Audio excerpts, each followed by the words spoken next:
ಓಂ ಶ್ರೀ ಗುರು ಬಸವಲಿಂಗಾಯ ನಮಃ. ಸರ್ವರಿಗೂ ಶರಣು ಶರಣು. 51ನೆಯ ಸೂತ್ರ ಬಾಹ್ಯಾಭ್ಯಂತರ ವಿಷಯಾಕ್ಷೇಪಿ ಚತುರ್ಥ. ಅಂದರೆ 50ನೇ ಸೂತ್ರದಲ್ಲಿ 3 ರೀತಿಯ ಪ್ರಾಣಾಯಾಮಗಳನ್ನು ಹೇಳಿದರು. ಒಳಗಡೆ ತೆಗೆದುಕೊಳ್ಳೋದು, ಹೊರಗಡೆ ಬಿಡೋದು, ತೆಗೆದುಕೊಂಡು ನಿಲ್ಲಿಸೋದು, ಅಂತರ್ಸ್ತಂಭನ ಅಥವಾ ಅಂತರ್ಕುಂಭಕ. ಉಸಿರನ್ನು ಪೂರ್ಣವಾಗಿ ಬಿಟ್ಟು ನಿಲ್ಲಿಸೋದು ಅದು ಬಹಿರ್ಸ್ತಂಭನ ಅಥವಾ ಬಹಿರ್ಕುಂಭಕ. ಇದರಲ್ಲಿ 51ನೇ ಸೂತ್ರದಲ್ಲಿ ಹೇಳ್ತಾರೆ ಬಾಹ್ಯ ಅಭ್ಯಂತರ ವಿಷಯಾಕ್ಷೇಪಿ ಚತುರ್ಥ.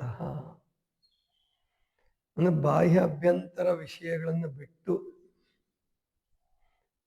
ಸಹಜವಾಗಿ ನಿಲ್ಲಿಸೋದಿದೆಯಲ್ಲ, ಅದೇನೇ ಚತುರ್ಥ ಪ್ರಾಣಾಯಾಮ. ಅದು 4ನೆಯ ಪ್ರಾಣಾಯಾಮ. ಬಾಹ್ಯಾಭ್ಯಂತರ ವಿಷಯಾಕ್ಷೇಪಿ ಚತುರ್ಥ ಅಂದರೆ ಕಡಿಮೆ ಮಾತಾಡೋದು. ಪಾತಂಜಲಿಗಳು ಗೊತ್ತಿದೆ ನಿಮಗೆಲ್ಲ. 4ನೇದು ಅಂತ ಅಷ್ಟೇ ಹೇಳ್ಬಿಡ್ತಾರೆ. ಅದು 4ನೇದು. ಯಾವುದು? ಬಾಹ್ಯ ಅಭ್ಯಂತರ ವಿಷಯಾಕ್ಷೇಪಿ ಅಂದರೆ ಬಾಹ್ಯ ಅಭ್ಯಂತರಗಳ ವಿಷಯ ಬಿಟ್ಟು ಬಿಡುವುದು, ಸಹಜವಾಗಿರೋದು. ಅಂದರೆ ಇದು 1 ದಿವಸದಲ್ಲಿ 2 ದಿವಸದಲ್ಲಿ ಸಿದ್ಧಿಸುವಂಥದ್ದಲ್ಲ. 10 ವರ್ಷ, 20 ವರ್ಷ, 30 ವರ್ಷ ಪ್ರಾಣಾಯಾಮವನ್ನು ನಿರಂತರವಾಗಿ ಮಾಡ್ತಾ ಮಾಡ್ತಾ ಮಾಡ್ತಾ ಆ ಉಸಿರು ಅನ್ನುವಂಥದ್ದು ಅದು ಊರ್ಧ್ವಮುಖಗೊಳ್ಳುತ್ತೆ. ಸಾಮಾನ್ಯವಾಗಿ ಇವಾಗ ದುಃಖ, ಕಾಯಿಲೆ, ಆಮೇಲಿಂದ ವಿಕಾರಗಳು ಏನಕ್ಕಪ್ಪ ಅಂತಂದರೆ ಅದು ಕೂಡ ಅಧೋಮುಖವಾಗಿ ಹರಿಯೋದು. ಅಪಾನವಾಯು ಹೆಚ್ಚಾಗಿ ಉತ್ಪತ್ತಿಯಾಗಿ ಅಧೋಮುಖವಾಗಿ ಹರಿಯೋದು. ಜೊತೆ ಕರ್ಮ ಬಂಧನ, ಜನ್ಮ ಜನ್ಮಾಂತರಗಳಲ್ಲಿ ನಾವು ಅದನ್ನೇ ಮಾಡಿ ಮಾಡಿ ಮಾಡಿ ಉಣ್ಣೋದು, ತಿನ್ನೋದು, ಕಾಮಾಪೇಕ್ಷೆ, ಜಗಳ ಆಡೋದು, ಇವೆಲ್ಲ ಏನಿದಾವಲ್ಲ, ರಾಗದ್ವೇಷಗಳು, ಇವೆಲ್ಲ ಒಂದು ಜನ್ಮದ ರೂಢಿ ಅಲ್ಲ. ಅದು ಜನ್ಮ ಜನ್ಮಾಂತರದ ರೂಢಿ ಇರ್ತಾವೆ. ಯಾಕಂದ್ರೆ ಅದನ್ನೇ ಮಾಡ್ತಾರೆ. ಜೀವಿಗಳು, ಪ್ರಾಣಿಗಳ ದೆಸೆಯಲ್ಲೂ ಅದನ್ನೇ ಮಾಡ್ತಾರೆ, ಮನುಷ್ಯರ ದೆಸೆಯಲ್ಲೂ ಅದನ್ನೇ ಮಾಡ್ತಾರೆ. ಹಂಗಾಗಿ ಆತ್ಮಕ್ಕೆ ಅಥವಾ ಸೂಕ್ಷ್ಮ ಶರೀರಕ್ಕೆ, ಕಾರಣ ಶರೀರದಲ್ಲಿ ವೃತ್ತಿಗಳು, ವಾಸನೆಗಳು ಅಂತ ಹೇಳ್ತಾರೆ. ವಾಸನೆಗಳು ಅಂತಂದರೆ ಸರಿ, ವೃತ್ತಿಗಳು ಅನ್ನೋದಕ್ಕಿಂತ ವಾಸನೆಗಳು. ಅದೇ ವಾಸನೆಯ ಬೀಜ ಇರ್ತದೆ. ಆದರೆ ಈ ಪ್ರಾಣಾಯಾಮ, ಯೋಗ, ಆಸನಗಳು, ಧ್ಯಾನ ಇವೆಲ್ಲ ಅಷ್ಟು ಸುಲಭವಾಗಿ ಬರಲ್ಲ. ಯಾಕೆ ಬರಲ್ಲ ಅಂತಂದರೆ ಇವುಗಳನ್ನ ನಾವು ಪ್ರಾಕ್ಟೀಸ್ ಮಾಡಿಲ್ಲ. ಕೆಲವರಿಗೆ ಅದು ಸಹಜವಾಗಿ ಬರ್ತದೆ. ಸಣ್ಣ ಸಣ್ಣ ಮಕ್ಕಳಿದ್ದಾಗಲೇ ಲಹರಿ ಮಹಾಶಯರ ಜೀವನದಲ್ಲಿ ಬರುತ್ತೆ. ಏನು ಅಂದರೆ ಅವ್ರು ಚಿಕ್ಕವರಿದ್ದಾಗ, ಅಂದರೆ 1.5-2 ವರ್ಷದ ಮಗು ಇದ್ದಾಗ, 3 ವರ್ಷದೊಳಗಡೆ, 4 ವರ್ಷದೊಳಗಡೆ ಪದ್ಮಾಸನದಲ್ಲಿ ಧ್ಯಾನಕ್ಕೆ ಕೊಡ್ತಿದ್ರಂತೆ. ಆ ಮಗು ಕೊಡ್ತಿತ್ತು. ಆಮೇಲೆ ಉಸ್ಕಲ್ಲಿ, ಅಲ್ಲಿ ಪಕ್ಕದಲ್ಲಿ ಉಸ್ಕಿದ್ದಲ್ಲಿ ಅಲ್ಲೆಲ್ಲ ಹೋಗಿ ಸ್ವಲ್ಪ ಅರ್ಧ ತನಕ ಉಸ್ಕೊಳಗಡೆ ಹೊರಟೋಗೋದು, ಆಸನ ಹಾಕ್ಕೊಂಡು ಅಲ್ಲಿ ಕೂತ್ಕೊಳ್ಳೋದು, ಧ್ಯಾನ ಮಾಡೋದು. ಇದು ಚಿಕ್ಕ ಹುಡುಗರಿಗೆ ಹೇಗೆ ಬರುತ್ತೆ? ಹಿಂದೆನೂ ಕೂಡ ಹೇಳಿದ್ದೆ, ಕಪಿಲ ಋಷಿದೆ ಹೇಳಿದ್ದೆ, ಧ್ರುವಂದು, ಮಹಾದೇವಿ ಅಕ್ಕ, ಚನ್ನಬಸವಣ್ಣ, ಇನ್ನು ಬಸವಣ್ಣನವ್ರ ವಿಷಯದಲ್ಲೂ ಅಷ್ಟೇ ಹೇಳುವಾಗ ಹೇಳ್ತಾರೆ. ಏನಂದರೆ ಅವರು ತಾಯಿಯ ಗರ್ಭದಲ್ಲಿ ಧ್ಯಾನಾವಸ್ಥೆಯಲ್ಲಿರ್ತಿದ್ರು. ಹುಟ್ಟಿದಾಗಲೂ ಕೂಡ ಬಸವಣ್ಣ ಆ ಶಿಶು ಅಳಲಿಲ್ಲ, ಅಂದರೆ ಧ್ಯಾನ ಸ್ಥಿತಿಯಲ್ಲಿತ್ತು ಅಂತ ಹೇಳ್ತಾರೆ. ಇದೆಲ್ಲ ಒಂದು ಜನ್ಮದ ಸಂಸ್ಕಾರ ಅಲ್ಲ. ಅವರಿಗೆ ಹೆಂಗೆ ಬೇರೆಯವ್ರಿಗೆಲ್ಲ ಹುಟ್ಟು ಗುಣಗಳು ಸಹಜವಾಗಿ ಬಂದ್ಬಿಟ್ಟಿರ್ತಾವೋ, ಹಾಗೆ ಕೆಲವು ಸಾಧಕರಿಗೆ, ಮಹಾತ್ಮರಿಗೆ ಅದು ತಾನೇ ಒಳ್ಳೇದು ಬಂದ್ಬಿಟ್ಟಿರ್ತದೆ. ಧ್ಯಾನ, ಪ್ರಾಣಾಯಾಮ, ಉಸಿರಾಟದ ಕ್ರಮ, ಆಮೇಲೆ ಆರೋಗ್ಯ ಚೆನ್ನಾಗಿರ್ತದೆ, ಭಾಳ ಚೆನ್ನಾಗಿರ್ತದೆ ಅವ್ರಿಗೆ. ಆದ್ದರಿಂದ ಅದು ಸಹಜವಾಗಿ ಅವರು ಮಾಡಿಬಿಡ್ತಾರೆ. ಇನ್ನು ನೀವು ಅನೇಕ ವರ್ಷಗಳ ಕಾಲ ಈ ಕುಂಭಕವನ್ನು ಅಭ್ಯಾಸ ಮಾಡಿ ಮಾಡಿ ಮಾಡಿ ಮಾಡಿ ಆಮೇಲೆ ಅದು ಚತುರ್ಥ ಪ್ರಾಣಾಯಾಮ. ಅಲ್ಲಿ ನಾವು ಪ್ರಾಣಾಯಾಮವನ್ನು ಮಾಡಬೇಕು ಅಂತಿಲ್ಲ, ಸಹಜವಾಗಿ ಆಗ್ತಿರುತ್ತೆ. ದೀರ್ಘ ಉಸಿರಾಟ ಆಗ್ತಿರುತ್ತೆ, ಶಾಂತಿ, ಸಮಾಧಾನ, ಮನಸ್ಸಿನ ವಿಕಾರಗಳು ಕಡಿಮೆ ಆಗಿರ್ತವೆ ಅಥವಾ ಇರೋದೇ ಇಲ್ಲ. ಇದು ಚತುರ್ಥ ಪ್ರಾಣಾಯಾಮ. ನೋಡಿ, ಧ್ಯಾನಕ್ಕೆ ಎಷ್ಟು ಸಿದ್ಧತೆ ಮಾಡಬೇಕು ನೋಡಿ. ಸುಮ್ಮನೆ ನಾವು ಧ್ಯಾನ ಮಾಡ್ತೀವಿ ಧ್ಯಾನ ಮಾಡಿಸ್ತೀವಿ ಅಂತಾರೆ. ಮತ್ತೆ ಅವರು ಧ್ಯಾನ ಮಾಡಿಸೋರ ಚಟುವಟಿಕೆಗಳು, ಅವ್ರ ಚಿಂತನೆಗಳು, ಅವ್ರ ರೋಗಗಳು ನೋಡ್ಬಿಟ್ರೆ ಒದ್ದಾಡ್ತಿರ್ತಾರೆ, ಅವರೇನೆ ಒದ್ದಾಡ್ತಿರ್ತಾರೆ. ನಾವು ಧ್ಯಾನದ ಕ್ಲಾಸ್ ತಗೊತೀವಿ, ಧ್ಯಾನ ಮಾಡಿಸ್ತೀವಿ, ಆಮೇಲೆ ರೇಖಿ ಮಾಡ್ತೀವಿ, ಅಲ್ಲಿಗೆ ಹೋಗ್ತೀವಿ, ಇಲ್ಲಿಗೆ ಬರ್ತೀವಿ, ಯಾವ ಟ್ಯಾಬ್ಲೆಟ್ಸು ಬಿಟ್ಟಿರಲ್ಲ. ಕೆಲವು ಶುಗರಿಂದ ಒದ್ದಾಡ್ತಿರ್ತಾರೆ. ಆದರೆ ಹೇಳೋದು ನೋಡಬೇಕು. ಅಂದರೆ ಯಾಕೆ ಈ ಥರ ರೂಢಿ ಮಾಡ್ಕೊಂಡಿದ್ದಾರೆ ಅಂದರೆ, ತಪ್ಪು ಚಿಂತನೆಗಳು, ಆಮೇಲೆ ಇದನ್ನು ಒಂದು ಮಾರಾಟದ ವಸ್ತುವನ್ನಾಗಿ ಮಾಡ್ಕೊಂಡ್ಬಿಟ್ರು. ಅದು ಮಾಡ್ಕೊಂಡಿದ್ದು ಒಂದು ರೀತಿ ಒಳ್ಳೇದೇ, ಯಾಕಂದರೆ ಎಲ್ರಿಗೂ ಅದ್ರ ಪರಿಚಯ ಆಯಿತು, ಪ್ರಚಾರ ಆಯಿತು, ಒಳ್ಳೇದೇ, ಕೆಟ್ಟದ್ದೇನಲ್ಲ. ಬೇರೆ ಅಪರಾಧಗಳಿಗಿಂತ ಇದೇನು ಅಪರಾಧ ಅಲ್ಲ, ಇದು ಅಪರಾಧ ಅಲ್ಲ, ಹೇಳ್ಕೊಡ್ಬೇಕು. ಆದರೆ ನಮ್ಮ ಮಟ್ಟವನ್ನು ನಾವು ಸರಿಯಾಗಿ ಅರ್ಥ ಮಾಡ್ಕೊಂಡಿರ್ಬೇಕು. ನನ್ನ ಮಟ್ಟ ಏನಿದೆ, ಈಗ ನಾನು ಪ್ರವಚನ ಮಾಡ್ಬೋದು, ಪತಂಜಲಿ ಸೂತ್ರಗಳನ್ನು ಹೇಳಬಹುದು, ಆದರೆ ಪ್ರಾಣಾಯಾಮದ ಮಟ್ಟದಲ್ಲಿ, ಯಮನಿಯಮಗಳ ವಿಷಯದಲ್ಲಿ, ಆಸನಗಳ ವಿಷಯದಲ್ಲಿ ನಾನು ಎಷ್ಟು ಸಿದ್ಧಿ ಪಡ್ಕೊಂಡಿದ್ದೀನಿ ಅನ್ನೋದನ್ನು ನಾನು ಸರಿಯಾಗಿ ಅರ್ಥ ಮಾಡ್ಕೊಂಡಿರ್ಬೇಕು. ನನಗೆ ಗೊತ್ತಿದ್ದಷ್ಟನ್ನು ನಾನು ಸಿದ್ಧಿಸಿಕೊಂಡಂಥದ್ದನ್ನು ಹೇಳಿದರೆ ತೊಂದರೆ ಇಲ್ಲ, ಬೇರೆಯವ್ರಿಗೆ ಹೇಳ್ಕೊಡ್ತೀನಿ ಅಂದರೆ ತೊಂದರೆ ಇಲ್ಲ. ಸುಮ್ಮನೆ ಎಲ್ಲ ಓದ್ಕೊಂಡು ಅಥವಾ ಯಾರ್ದೋ ಕೇಳ್ಕೊಂಡು, ಏನೋ ಪೆನ್ ಡ್ರೈವಲ್ಲಿ ಕೇಳ್ಕೊಂಡು ಅಥವಾ ಮೊಬೈಲಲ್ಲಿ ನೋಡಿಕೊಂಡು ಬನ್ನಿ ನಾನು ನಿಮಗೆ ಕ್ಲಾಸ್ ತಗೊಳ್ತೀನಿ ಅಂದರೆ ಯಾವ ಕ್ಲಾಸು? ಧ್ಯಾನದ ಕ್ಲಾಸು, ಸಮಾಧಿ ಸ್ಥಿತಿ, ಇನ್ನೂ ಅದಕ್ಕೆ ದೀಕ್ಷೆ ಅಂತ ಬೇರೆ ಕೊಡ್ತಾರೆ. ಆ ದೀಕ್ಷೆ ಎಷ್ಟು ಚೆನ್ನಾಗಿ ಕೊಡ್ತಾರೆ. ಎಲ್ಲ ಲಿಂಗ ದೀಕ್ಷೆ ವಿಷಯದಲ್ಲೂ ಹಂಗೆ ಆಗಿದೆ ಬಿಡಿ. ಏನಕ್ಕೆ ಈ ಥರ ಮಾಡ್ತಾ ಇದ್ದಾರೆ? ಮಾಡೋದ್ರಿಂದ ಯಾರಿಗೂ ನುಕ್ಸಾನಿಲ್ಲ. ಬಸವಣ್ಣವ್ರಿಗೇನು ನುಕ್ಸಾನಿಲ್ಲ, ಅಥವಾ ಲಹರಿ ಮಹಾಶಯರಿಗೇನು ನುಕ್ಸಾನಿಲ್ಲ. ಹೇಳಿಕೊಟ್ಟು ಕಲಿಸಿಕೊಟ್ಟು ಹೋಗಿ ತಾವು ಮುಕ್ತಾತ್ಮರಾಗಿ ತಾವು ಆನಂದ ಸ್ಥಿತಿಲಿರೋರಿಗೆ ಏನೂ ನುಕ್ಸಾನಿಲ್ಲ. ಆದರೆ ನುಕ್ಸಾನ್ ಯಾರಿಗಪ್ಪ ಅಂತಂದ್ರೆ ನಮಗೆ. ಯಾರಿಗೆ? ನಾವು ಏನೂ ಕಲೀಲಾರ್ದೇನೆ ಅಥವಾ ಸಾಧನೆ ಮಾಡಲಾರ್ದೇನೆ ಇನ್ನೊಬ್ರಿಗೆ ಉಪದೇಶ ಮಾಡೋಕ್ಕೆ ಹೋಗ್ತೀವಿ ಅಥವಾ ಧ್ಯಾನ ಮಾಡ್ತೀವಿ ಅಂತೇಳಿ ನಿದ್ದೆ ಮಾಡಿ ನಮ್ಮನ್ನೇ ನಾವು ಮೋಸಗೊಳಿಸ್ಕೊಂಡ್ರೆ ಅದರಿಂದ ತೊಂದರೆ ಆಗ್ತಕ್ಕಂಥದ್ದು ನಮಗೇನೆ. ಆದ್ದರಿಂದ ಈ ವಿಷಯದಲ್ಲಿ ಬಹಳ ಎಚ್ಚರವಾಗಿರಬೇಕು ನಾವು. ಪ್ರಾಣಾಯಾಮವನ್ನು ನೀವು ಸಾಮಾನ್ಯರು ಕೂಡ ಬಿಡಬೇಡಿ.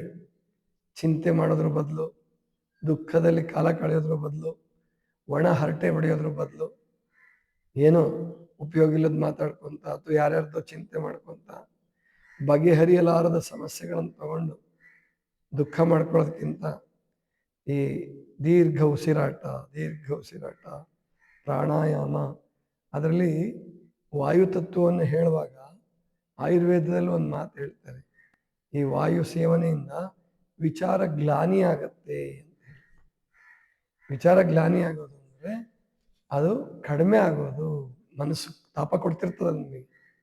ಯಾವುದೊಂದು ವಿಷಯ, ನೀವೇನೋ ಹಣ ಕಳ್ಕೊಂಡಿದ್ದೀರೋ, ಆಭರಣ ಕಳ್ಕೊಂಡಿದ್ದೀರೋ, ಯಾರೋ ನಿಮಗೆ ಮೋಸ ಮಾಡಿದಾರೋ, ಅವು ಬಹಳ ತ್ರಾಸು ಕೊಡ್ತಿರ್ತಾವಲ್ಲ, ಆವಾಗ ಮನಸ್ಸಿಗೆ ಹಿಂಸೆ ಆಗ್ತಿರುವಾಗ ಯಾರ ಹತ್ರ ಹೇಳ್ಕೊಳ್ಳೋದ್ರ ಬದಲು, ಅಳೋದ್ರ ಬದಲು, ಅಥವಾ ಏನಪ್ಪ ಹಿಂಗಾಯ್ತಲ್ಲ ನಾನು ತಪ್ಪು ಮಾಡಿಬಿಟ್ಟೆ ಅನ್ನೋದ್ರ ಬದಲು ದೀರ್ಘವಾಗಿ ಉಸಿರಾಟ ಮಾಡ್ಕೋಂತ ಕೂಡ್ರಿ. ಆವಾಗ ಆ ವಿಚಾರಗಳು ನಿಮಗೆ ತ್ರಾಸು ಕೊಡಲ್ಲ, ಹಿಂಸೆ ಕೊಡಲ್ಲ. ಅದ್ರ ಬದಲು ಮಂತ್ರ ನಿಮಗೆ ಬರೋಕ್ಕೆ ಶುರುವಾಗುತ್ತೆ. ಮನಸ್ಸಲ್ಲಿ ಮಂತ್ರಗಳು, ಆಮೇಲೆ ನೀವು ಓದಿದ್ದು ಒಳ್ಳೊಳ್ಳೆ ವಿಷಯಗಳು ಬರೋಕ್ಕೆ ಶುರುವಾಗ್ತವೆ. ಈಗ ನಾವು ಮೋಸ ಆಗಿದ್ದನ್ನು ತಪ್ಪಿಸ್ಕೊಳಕ್ಕಾಗಲ್ಲ, ಅದನ್ನು ಸರಿಪಡಿಸ್ಕೊಳಕ್ಕಾಗಲ್ಲ. ಆದ ಸಮಸ್ಯೆಯನ್ನು, ಎಷ್ಟೋ ಸಮಸ್ಯೆಗಳನ್ನು ನಿವಾರಣೆ ಮಾಡ್ಕೊಳ್ಳೋಕ್ಕೂ ಆಗಲ್ಲ. ಹಾಗಾದರೆ ಆ ಸಮಸ್ಯೆಗಳ ಸುಳಿಯಲ್ಲಿ, ಚಿಂತೆಯ ಸುಳಿಯಲ್ಲಿ ಯಾಕೆ ನಾವು ಸಿಕ್ಕಿ ಒದ್ದಾಡೋದು? ಅದ್ರ ಬದಲು ಪ್ರಾಣಾಯಾಮ ಮಾಡ್ಕೊಂತ ಕೂಡಿ, ಅಥವಾ ಓದ್ಕೊಂತ ಕೂಡ್ರಿ, ಪ್ರಾಣಾಯಾಮ ಮಾಡ್ಕೊತ ಕೂಡ್ರಿ. ಗೊತ್ತಾಯ್ತಲ್ಲ? ಏನೂ ಗೊತ್ತಾಗ್ಲಿಲ್ವಾ? ಸುಮ್ಮನೆ ಉಸಿರು ಬಿಗಿಡಿರಿ. ಎಷ್ಟು ಸಾಧ್ಯ ಆಗುತ್ತೋ 10 ಸೆಕೆಂಡು, 20 ಸೆಕೆಂಡು ಉಸಿರು ಬಿಗಿಡಿರಿ. ಆವಾಗ ಪ್ರಾಣಾಯಾಮ ಮಾಡಕ್ಕೆ ಮನಸ್ಸು ಬರ್ತದೆ, ಸುಸ್ತು ಕಡಿಮೆ ಆಗ್ತದೆ. ಅಯ್ಯೋ ಆಯಾಸ ಆಗ್ತಿದೆ, ಕೂತ್ಕೊಳ್ಳೋಕ್ಕೆ ಆಗಲ್ಲ ಅನ್ನೋರು ಕೂಡ ನೇರವಾಗಿ ಏನಾದ್ರು ಹೊರ್ಕೊಂಡೇ ಕೂತ್ಕೊಳ್ಳಿ, ತೊಂದರೆ ಇಲ್ಲ. ಹೊರ್ಕೊಂಡು ಕೂತ್ಕೊಳ್ಳಿ, ದಿಂಬಿಗೆ ಹಾಸಿಗೆ ಮೇಲೆ ಕೂತ್ಕೊಳ್ಳಿ. ಏನು ನೀವು ರಿಸ್ಟ್ರಿಕ್ಷನ್ ಇಟ್ಕೊಬೇಡಿ. ಒಳ್ಳೆ ಏನಪ್ಪ ಅಂದರೆ ಒಳ್ಳೆ ಗಾಳಿ ಇರಬೇಕಷ್ಟೆ. ಅದೇ ನನಗೆ ಮೌನ ಇದ್ದಾಗ ಅದೊಂದು ಪಕ್ಷಿ ನಾದ ಕೇಳ್ತಾ ಇತ್ತು. ಅದು ಅದರ ಪ್ರಾಣಾಯಾಮ ಎಷ್ಟು ಚಂದ ಕೂಗ್ತಿದ್ವು. ಎರಡು ಪಕ್ಷಿನ ಅಥವಾ ಒಂದೇ ಪಕ್ಷಿ ಕೆಲವು ಸಾರಿ ಎರಡೆರಡು ರೀತಿ ಕೂಗುತ್ತೆ. ಅದನ್ನು ನೋಡಿದ್ರೆ ನಾವು ಅವು ಪ್ರಾಣಾಯಾಮ ಮಾಡ್ತಿದ್ದಾವೇನೋ ಅಂತ ಅನ್ಸುತ್ತೆ. ಅಷ್ಟು ಚೆನ್ನಾಗಿ, ಅಷ್ಟು ತಾಳಬದ್ಧವಾಗಿ ಕೂಗ್ತಿರ್ತವೆ. ಇದೇ ನೀವು ಬೆಂಗಳೂರಲ್ಲೋ ಅಥವಾ ಮೈಸೂರಲ್ಲೋ ಮಂಗಳೂರಲ್ಲೋ ಅಥವಾ ಧಾರವಾಡದಲ್ಲೇ ಇದ್ದರೂ ಕೂಡ, ಹಳ್ಳಿಲಿದ್ದರೂ ಕೂಡ, ಇಲ್ಲಿ ನಾವು ಗುಡ್ಡದ ಮೇಲಿದ್ದೀವಿ, ಮಹಾಮನೆಯಲ್ಲಿ ಎಷ್ಟೋ ಮಠಗಳಲ್ಲಿ ಮಕ್ಕಳು ಗಲಾಟೆ ಮಾಡ್ತಿರ್ತಾರೆ, ಕೆಲಸಗಾರರು ಗಲಾಟೆ ಮಾಡ್ತಿರ್ತಾರೆ. ಅಲ್ಲಿ ಪಕ್ಷಿನಾದವನ್ನು ಕೇಳೋಕ್ಕಾಗಲ್ಲ ನಿಮಗೆ. ಆ ಪಕ್ಷಿಗಳು ಅಲ್ಲಿ ಮಠದೊಳಗಡೆ ಬರೋದು ಇಲ್ಲ, ಅಂಥ ವಾತಾವರಣ ಇರ್ತದೆ.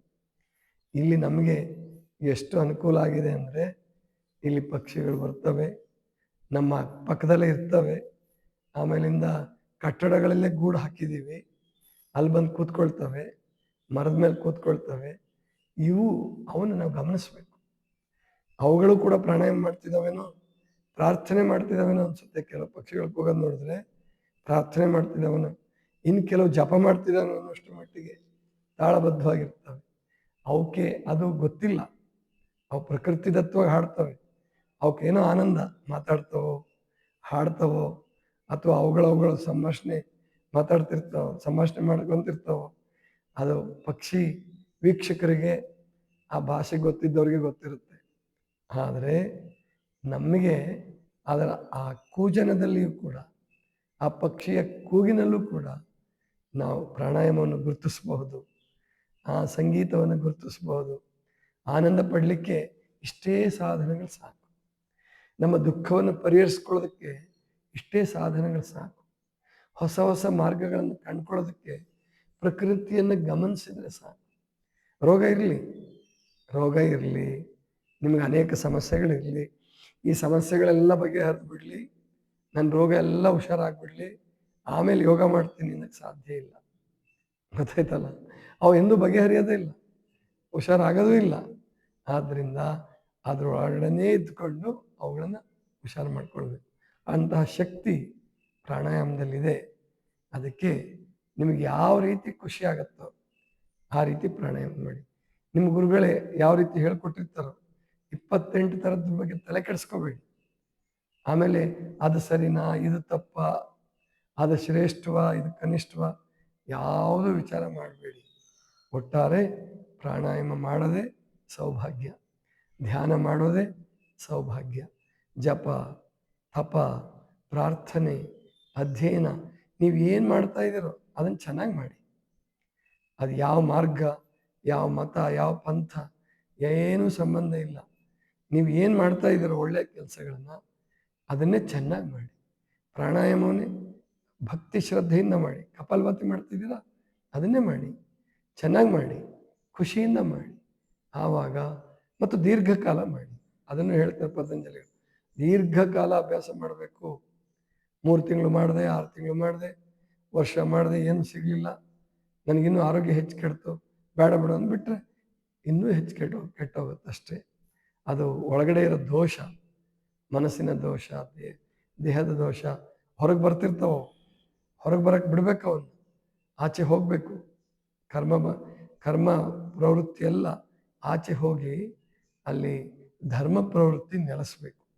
ಸೂಕ್ಷ್ಮ ಶರೀರದಲ್ಲಿ ಧರ್ಮ ಪ್ರವೃತ್ತಿ ನೆಲೆಸಬೇಕು. ಆ ಧರ್ಮ ಪ್ರವೃತ್ತಿ ನೆಲೆಸೋದೇ ಚತುರ್ಥ ಪ್ರಾಣಾಯಾಮ. ಇದಿಷ್ಟು ಇವತ್ತಿನ ಚಿಂತನ. ಸರ್ವರಿಗೂ ಶರಣ.